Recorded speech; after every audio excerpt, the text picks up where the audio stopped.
Hi friends. 11th எக்ஸாமை வந்து நல்ல விதமாக எழுதி முடிச்சிட்டிங்க கெமிஸ்ட்ரியை. அதுக்கான 1 மார்க் ஆன்சர் கீ என்ன அப்படிங்கிறத பற்றி இந்த வீடியோவில் பார்க்கலாம். கொஞ்சம் குயிக்காகவே பார்த்துடலாம், ஏன்னா அடுத்து மேத்ஸ் எக்ஸாமுக்கு நீங்கள் படிக்கணும். ஸோ ஒன்றுக்கு பார்த்தீங்கன்னா -NO2 பி ஆன்சர். ரெண்டாவதுக்கு பார்த்தீங்க அப்படின்னா தனி உறுப்பு ப்ரீ ரேடிக்கல் சி ஆன்சர். மூணாவதுக்கு பார்த்தீங்க அப்படின்னா ஏ ஆன்சர் 4l+2. நாலாவதுக்கு பார்த்தீங்கன்னா சி ஆன்சர் 0. அஞ்சாவதுக்கு பார்த்தீங்க அப்படின்னா உங்களுக்கு வந்து ஏ ஆன்சர் அதிக அளவில் கரைந்த oxygen rich and dissolved oxygen A answer.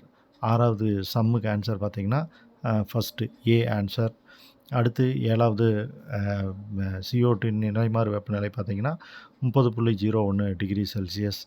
அடுத்தது எட்டாவதுக்கு C2F2Cl4 இன் பெயர் வந்து ஃப்ரியான் 112 அப்படிங்கிற சி ஆன்சர். ஒன்பதுக்கு பார்த்தீங்கன்னா சி ஆன்சர் Fe3 FeCN6 அப்படிங்கிறது தான் ஆன்சர். 10க்கு எத்தனால் ப்ளஸ் நீர் அப்படிங்கிறது தான் வந்து ஆன்சர் சி ஆன்சர். அடுத்து 11க்கு பார்த்தீங்க அப்படின்னா கூற்று சரி காரணம் தவறு assertion is true and the reason is false அப்படிங்கிறது தான் ஆன்சர். அடுத்து சோடியம் ஹைட்ராக்சைடு மின்னார் பகுக்கிறது வந்து காஸ்ட்னர் முறை பி ஆன்சர். அடுத்து இந்த ஈக்குவேஷனுக்கான வேல்யூ பார்த்தீங்கன்னா -1 13க்கு டி ஆன்சர். 14வது கொஷினுக்கு சதுர பிரமிட் ஸ்கொயர் பிரமிடல் அப்படிங்கிறது ஆன்சர் ஏ ஆன்சர்.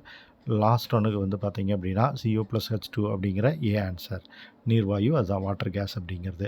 உங்களுக்கு எத்தனை ஆன்சர் கரெக்டாக இருக்குது, கெமிஸ்ட்ரியில் என்ன மார்க் வரும், கமெண்ட்டில் ஷேர் பண்ணுங்கள். Bye friends.